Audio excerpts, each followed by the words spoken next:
Hello friends, good morning. आज मैं आप लोगों के लिए सीटीआई प्रवेश परीक्षा 2020 के लिए जो इम्पॉर्टेंट क्वेश्चन है इलेक्ट्रीशियन थ्योरी से, वो मैं आप लोगों को करवाऊंगा। ठीक है, हो सकता है कि कुछ क्वेश्चन मेरे इस सेट से आपके एग्जाम में जरूर आए। ठीक है, तो मैं उम्मीद करूंगा कि आप लोग इस सेट को प्रॉपर तरीके से लगाएं और जो भी मैं इंपॉर्टेंट क्वेश्चन आप लोगों को बताने वाला हूं उसका आप रिवीजन करें, आप फेयर कॉपी में उसको नोट करें, ताकि इन फ्यूचर आपको कोई भी एग्जाम हो उस पर भी आपका आ सके क्वेश्चंस, और उसकी प्रैक्टिस करने के लिए आप लोग सीटीआई के एग्जाम के प्रैक्टिस करने के लिए भी आपके मददगार साबित होगा। चलिए अब बात करते हैं अपने क्वेश्चन नंबर फर्स्ट के बारे में, इलेक्ट्रीशियन थ्योरी के जो इंपॉर्टेंट टॉपिक मैं लेके आया हूं। चलिए अब बात करते हैं क्वेश्चन फर्स्ट। पूछा जा रहा है जर्मेनियम के लिए निषिद्ध ऊर्जा गैप कितना होता है। जर्मेनियम के लिए निषिद्ध ऊर्जा गैप कितना होता है, ये डायरेक्ट क्वेश्चन है। यदि आप लोग इसका आंसर दे सकते हैं तो दीजिए, पर मैं आपको बताने की पूरी कोशिश करूंगा कि बेटा इसका जो राइट आंसर क्या निकल के आएगा। इसका जो राइट आंसर वो है, इसका राइट आंसर सी होगा, 0.72। 0.72 इसका राइट आंसर है, यानी फर्स्ट का जो राइट आंसर है 0.72 इलेक्ट्रॉन वोल्ट होगा। तो जर्मेनियम के लिए निषिद्ध ऊर्जा गैप कितना होता है, जो एनर्जी गैप है वो कितना आपका है, 0.72। ओके, चलिए फर्स्ट का राइट आंसर सी हो गया। अब मैं बात करता हूं क्वेश्चन नंबर सेकंड की, जो कि आपकी स्क्रीन के सामने आ रहा है। चलिए, कमरे के तापमान पर सिलिकॉन का बैंड गैप कितना होता है। कमरे के तापमान पर सिलिकॉन का बैंड गैप आपको पता है कितना होना चाहिए, 1.1 इलेक्ट्रॉन वोल्ट। ठीक है, ठीक है, यानी कि 1.1। ओके, तो कमरे के तापमान पर सिलिकॉन का बैंड गैप 1.1 होता है। तो सेकंड का राइट आंसर क्या होगा, सी होगा। हम सी पर क्लिक करेंगे और आगे बढ़ेंगे। क्वेश्चन नंबर सेकंड का राइट आंसर सी होगा। अब हम बात करेंगे अपने क्वेश्चन नंबर थर्ड की। ठीक है, तो अर्थ तार फिल द ब्लैंक्स के बने होते हैं। जो आपके अर्थिंग के जो वायर होते हैं वो किसके बने होते हैं बच्चों, आप लोगों को मुझे पता है, आप लोगों को इसके बारे में पता होगा, क्योंकि तांबा होता नहीं है, तांबा बेटा होता नहीं है, एल्युमिनियम होता नहीं है, आयरन होता नहीं है, यानी कि जस्तीकृत मानक स्टील जो आपको पता है। तो उसका बेटा थर्ड का जो राइट आंसर होगा वो डी होगा, यानी गैल्वेनाइज्ड स्टील का बना होता है। किसका बना होता है, गैल्वेनाइज्ड स्टील का बना होता है। तो जस्तीकृत मानक स्टील का बना होता है। कौन, अर्थिंग के जो वायर होते हैं वो गैल्वेनाइज्ड स्टील के बने होते हैं। तो थर्ड का राइट आंसर डी हो जाएगा। अब बात करते हैं क्वेश्चन नंबर अपने फोर्थ की। ठीक है, तो ये हमारा रुपेश वर्ड क्लासेस जो हम आपको पढ़ा रहे हैं। मेरा नाम रुपेश सिंह, आप मुझे जानते ही होंगे। जो लोग मेरे चैनल के साथ जुड़े हुए नए हैं वो सब्सक्राइब करें, और जो लोग पुराने वो शेयर करें, और लाइक करना तो कोई भी मत भूले, लाइक जरूर करें। ओके, क्वेश्चन फोर्थ की बात के बारे में बात करते हैं। फ्यूज की रेटिंग को हमेशा फिल इन द ब्लैंक्स में व्यक्त किया जाता है। जो फ्यूज की रेटिंग को हमेशा फिल इन द ब्लैंक्स में व्यक्त किया जाता है। तो फोर्थ का जो राइट आंसर होगा वो क्या होगा, बच्चों ने बता दिया कि बच्चों ने बताया कि राइट आंसर क्या होगा, एम्पियर होगा। यस, एम्पियर राइट आंसर होगा। तो फ्यूज की रेटिंग को हमेशा एम्पियर में व्यक्त किया जाता है। ठीक है, तो फोर्थ का राइट आंसर क्या होगा, बी होगा, यानी फ्यूज की रेटिंग को हमेशा एम्पियर में व्यक्त करते हैं। क्वेश्चन फिफ्थ की बात करते हैं, आपके स्क्रीन के सामने आ रहा है। एक फ्यूज को, क्वेश्चन नंबर फिफ्थ है, एक फ्यूज को ABCD किसके नाम से जाना जाता है, किसके नाम से जोड़ा जाता है, हमें बताना है कि एक फ्यूज को किसके नाम से जोड़ा जाता है, किससे जोड़ा जाता है। तो फिफ्थ का जो राइट आंसर होगा, मैं पढ़ना शुरू करता हूं, परिपथ के साथ हमेशा श्रेणी में जोड़ा जाता है, यही फ्यूज का काम होता है। तो फिफ्थ का राइट आंसर क्या होगा, ए होगा, यानी परिपथ के साथ हमेशा श्रेणी में जोड़ा जाता है। फिफ्थ का राइट आंसर क्या होगा, ए होगा। ए पर हम क्लिक करेंगे और आगे बढ़ेंगे। अब बात करते हैं अपने क्वेश्चन नंबर 6 की। पावर केबल में उपयोग किए जाने वाले चालक का आकार, पावर केबल में उपयोग किए जाने वाले चालक का आकार फिल इन द ब्लैंक्स पर निर्भर करता है। तो 6 का जो राइट आंसर है वो क्या होगा, वहन की जाने की धारा, यानी कि वहन की जाने वाली धारा। ठीक है, तो उसका राइट आंसर क्या होगा, सी होगा। पावर केबल में उपयोग किए जाने वाले चालक का आकार वहन की जाने वाली धारा पर निर्भर करता है। तो 6 का राइट आंसर क्या होगा, सी होगा। सी पर क्लिक करके आगे बढ़ जाएंगे। अब बात करते हैं क्वेश्चन नंबर 7 की। ओम का नियम फिल इन द ब्लैंक्स के लिए लागू होता है। ओम का नियम किसके लिए लागू होता है, मैं आपको बता दूं, ओम का नियम लागू होता है बेटा, ओम का नियम लागू होता है। बात करते हैं क्वेश्चन नंबर जो बात कर रहे हैं हम लोग, थोड़ा से मिसमैच हो गया। ओके, कोई बात नहीं, हम लोग पढ़ देंगे, आगे बढ़ेंगे। क्वेश्चन नंबर जो 7 है, wait, thank you so much for waiting in my channel. Okay, question number 7 देखिए आपके स्क्रीन के सामने रहा। ओम का नियम के लिए लागू क्या है, यानी ओम का जो नियम है, क्वेश्चन नंबर 7 बात कर रहे हैं। क्वेश्चन नंबर 7 का राइट आंसर क्या होगा, कार्बन प्रतिरोधक, यानी इसका राइट आंसर क्या होगा बेटा, कार्बन प्रतिरोधक, कार्बन प्रतिरोधक। ओके, तो यानी इसका राइट आंसर क्या होगा, सी होगा। देखिए मैक्सिमम सी राइट आंसर निकल रहे हैं, तो सी इसका राइट आंसर होगा। ओम का नियम किस पर डिपेंड करता है, किस पर लागू किया जाता है, कार्बन प्रतिरोधक पर। तो 7 का राइट आंसर क्या होगा, सी होगा। सी पर क्लिक करके हम आगे बढ़ जाएंगे। अब बात करते हैं क्वेश्चन नंबर 8 की। क्वेश्चन नंबर 8 होगा, एल और 2L लंबाई वाले तापमान, L और 2L लंबाई वाले समान सामग्री के ए और बी दो तारों की त्रिज्या क्रमशः आर और 2r है, उनके विशिष्ट प्रतिरोध का अनुपात होगा। क्या होगा? देखिए क्या दिया गया है, एल और 2l लंबाई वाले समान सामग्री के ए और बी तारों की त्रिज्या क्रमशः कितनी है? आर और 2r है। तो इनके विशिष्ट प्रतिरोध का अनुपात कितना होगा? आपको पता है कि इसका दिया हम आंसर के बारे में बात करते हैं, डिस्कशन करेंगे। तो क्या करेंगे हम लोग, पहले बता देंगे कि जो ए की लंबाई दी गई है वो क्या दी गई बच्चा?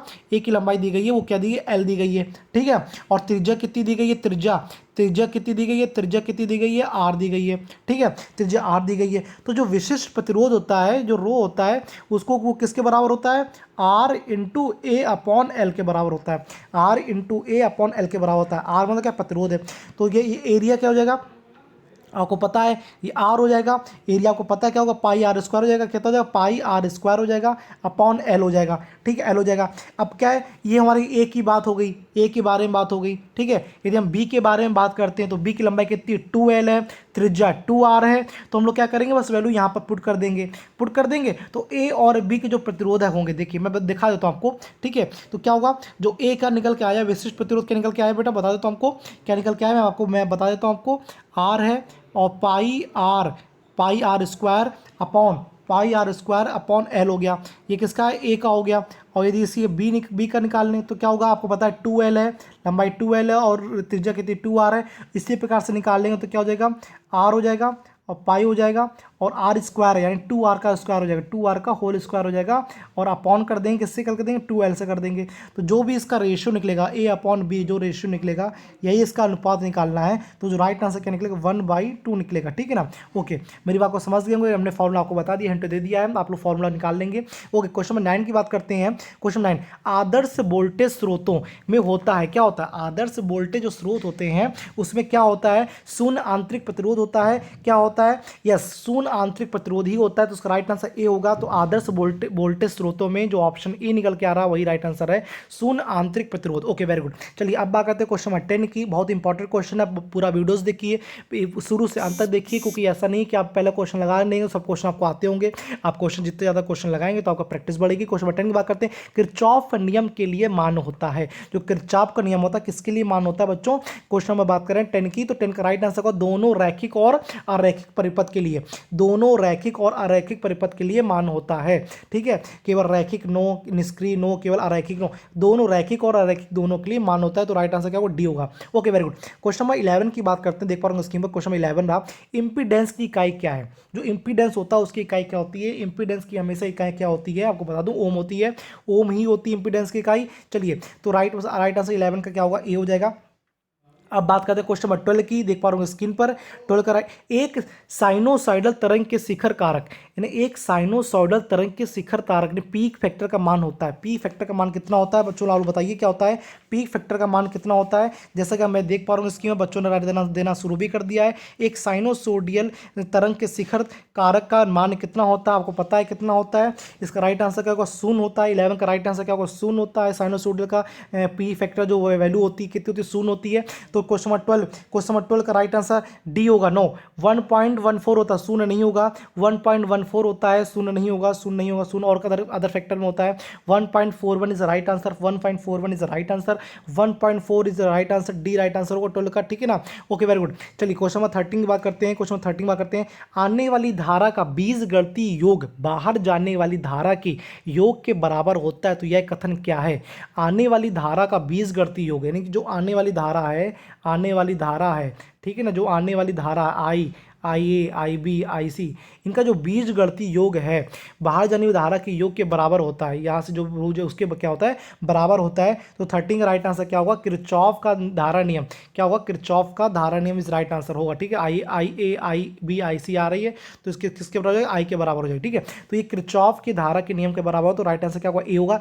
अब बात करते हैं क्वेश्चन नंबर 14 की। देख पा रहे हो स्क्रीन पर, पूर्ण रूप से आवेशित स्थिति के अंतर्गत एक 12 वोल्ट बैटरी खुला परिपथ वोल्टेज होता है। यानी कि पूर्ण रूप से आवेशित स्थिति में के अंतर्गत में एक 12 वोल्ट बैटरी का खुला परिपथ वोल्टेज होता है। क्या होता है बेटा? क्या होता है? क्या होता है? बी राइट आंसर होगा, ठीक है ना। क्या राइट आंसर होगा, बी राइट आंसर होगा, ठीक है ना। लेस देन 12 वोल्ट होता है, क्या होता है खुला परिपथ में वोल्टेज कितना होता है, लेस देन 12 वोल्ट होता है। चलिए बात करते हैं क्वेश्चन 15 की। वेरी गुड, मेरे साथ बने हुए, बहुत अच्छी बात है कि आप लोग मेरे पूरे वीडियोस को देख रहे हैं, शुरू से अंत तक देख रहे हैं, थैंक यू सो मच। और इसी प्रकार से मेरे वीडियोस भी, पुराने वीडियोस में मैंने बहुत सारे बना रखे हुए इलेक्ट्रीशियन के लिए, आप लोग उसको दे सकते हैं। और एम्प्लॉयबिलिटी के लिए मैंने बहुत ही वर्क किया, वर्कशॉप कैलकुलेशन के लिए बहुत वर्क किया है, कोपा के लिए, बहुत ट्रेडों के लिए मैंने बहुत ही वर्क किया हुआ, आप मेरे वीडियोस देख सकते हैं। 100 से ज़्यादा मैं वीडियोस बना चुका हूँ अभी तक पिछले 3 महीनों में। चलिए क्वेश्चन बात करते हैं, क्वेश्चन 15 की। एक 100 वॉट और 220 वोल्ट का एक लैंप की धारा लेता है, यानी कि एक 100 वॉट है और 220 वोल्ट का एक लैंप है, वो फिल इन द ब्लैंक्स की धारा लेता है। तो 15 का बेटा राइट आंसर क्या होगा, ए होगा 5/11 एम्पियर। कितना होगा, 5/11 एम्पियर। Okay very good. चलिए अब बात करते हैं क्वेश्चन नंबर 16 की। 16 आपके स्क्रीन के सामने ये रहा। साइनोसोडियल अल्टरनेटिंग धारा का RMS मान निम्न संबंध में दर्शाया जाता है, ठीक है। साइनोसोडियल अल्टरनेटिंग जो धारा होती है उसमें क्या होता है, एक मान होता है RMS मान होता है, उसको निम्न संबंध से दर्शाया जाता है। हमें कौन से संबंध से दर्शाया जाता है, तो 16 का बेटा राइट आंसर क्या होगा, IM√2, यानी डी राइट आंसर होगा। इस प्रकार से दिखाते हैं, 16 का राइट आंसर क्या होगा, IM√2 हो जाएगा, ठीक है। I करंट होता है। चलिए धारा के बारे में बात कर रहे हैं, अल्टरनेट धारा के बारे में बात कर रहे हैं, साइनोसोडियल। चलिए ठीक है, तो राइट आंसर 16 का क्या होगा, डी होगा। मैं बात करता हूँ क्वेश्चन 17 की, ज़्यादा समय आपका नहीं लूंगा। एक शुद्ध इंडक्टिव AC परिपथ में, एक शुद्ध इंडक्टिव AC परिपथ में क्या होता है आपको बताना। तो 17 का राइट आंसर बी होगा। धारा वोल्टेज से 90 डिग्री पीछे होती है, धारा वोल्टेज से 90 डिग्री पीछे होती है। तो राइट आंसर क्या होगा, 17 का बी राइट आंसर होगा। तो धारा वोल्टेज से 90 डिग्री पीछे होती है, किसमें, एक शुद्ध इंडक्टिव AC परिपथ में। AC परिपथ क्या होता है, अल्टरनेटिंग करंट होता है। तो एक शुद्ध इंडक्टिव AC परिपथ में धारा वोल्टेज से 90 डिग्री पीछे होती है। क्वेश्चन नंबर 18 की बात करते हैं, आपके स्क्रीन के सामने ये रहा। द्वितीयक बैटरी, द्वितीयक बैटरी एक ऐसी बैटरी है, द्वितीयक बैटरी एक ऐसी बैटरी है जिसे, द्वितीयक बैटरी एक ऐसी बैटरी है जिसे पुनः आवेशित किया जा सकता है। राइट आंसर क्या होगा बेटा, पुनः आवेशित किया जा सकता है, ए आंसर होगा। यानी कि द्वितीयक जो सेकेंडरी बैटरी होती है उसको पुनः आवेशित किया जा सकता है, ठीक है। तो 18 राइट आंसर क्या होगा, ए होगा। अब बात करते हैं क्वेश्चन नंबर 19 की, आपके स्क्रीन के सामने ये रहा। एक बैटरी सेल का आंतरिक प्रतिरोध फिल इन द ब्लैंक्स के साथ बढ़ता है, यानी एक बैटरी सेल का आंतरिक प्रतिरोध फिल इन द ब्लैंक्स के साथ बढ़ता है। तो 19 का जो राइट आंसर है वो क्या होगा, सी होगा। इलेक्ट्रोलाइट के अंदर प्लेटों के क्षेत्र में वृद्धि करके बढ़ता है। तो इलेक्ट्रोलाइट के अंदर प्लेटों के क्षेत्र की में वृद्धि करते हुए आगे बढ़ता है। ये 2018 में बहुत ही तगड़े क्वेश्चन पूछे गए थे, आपको बता दें बहुत इंपॉर्टेंट क्वेश्चन हैं CTI और ITI बेस के लिए। तो इलेक्ट्रोलाइट के अंदर प्लेटों के क्षेत्र में वृद्धि के कारण साथ साथ आगे बढ़ता है। एक बैटरी सेल का आंतरिक प्रतिरोध किसके साथ बढ़ता है, इलेक्ट्रोलाइट के अंदर प्लेटों के क्षेत्र में वृद्धि करते हुए बढ़ता है। क्वेश्चन नंबर 20 लास्ट क्वेश्चन हमारा है, इसके बारे में बात करते हैं। यदि सेलों को श्रेणी क्रम में जोड़ा जाता है तब बढ़ती है, तब क्या बढ़ती है। क्वेश्चन नंबर 20 की बात करते हैं, तब क्या करता है, तो कब, तब वोल्टेज बढ़ता है। जब सेलों को श्रेणी क्रम में जोड़ दिया जाता है, किसमें, श्रेणी क्रम में जोड़ दिया, जब सेल होंगे तो सेल को हम जो श्रेणी क्रम में जोड़ देंगे तो क्या होगा, वोल्टेज बढ़ेगा, ठीक है ना। श्रेणी क्रम होता है कंटिन्यूअस फॉर्म में जोड़ देते हैं तो क्या होता है, वोल्टेज बढ़ता है। ये हमारे क्वेश्चन में 20 क्वेश्चन मैंने कराया, वेरी गुड। और अच्छी बात है कि आप लोग शुरू से अंत तक मेरे वीडियोस को देखा, इसी प्रकार से मेरे वीडियोस को मेरा प्यार बनाए रखिए और मेरे वीडियो को लाइक और शेयर और सब्सक्राइब करना ना भूलें। जो बच्चे नए जुड़े हुए हैं तो मैं आपको एक आइडिया देना चाहता हूँ कि मैंने काफ़ी सारे वीडियोज़ मैंने बना रखे हुए हैं, आप उनको भी फॉलो कर सकते हैं। जिन्होंने वीडियोज़ नहीं देखे हैं वो मेरे वीडियो की प्लेलिस्ट पर जाकर देख सकते हैं। और तब तक के लिए मैं नेक्स्ट वीडियो, आज मैं फिर लेके वीडियो लेके आऊँगा, कोपा का वीडियो में लेके आऊँगा। तो तब तक के लिए thank you so much, bye bye, take care, जय हिंद, जय भारत।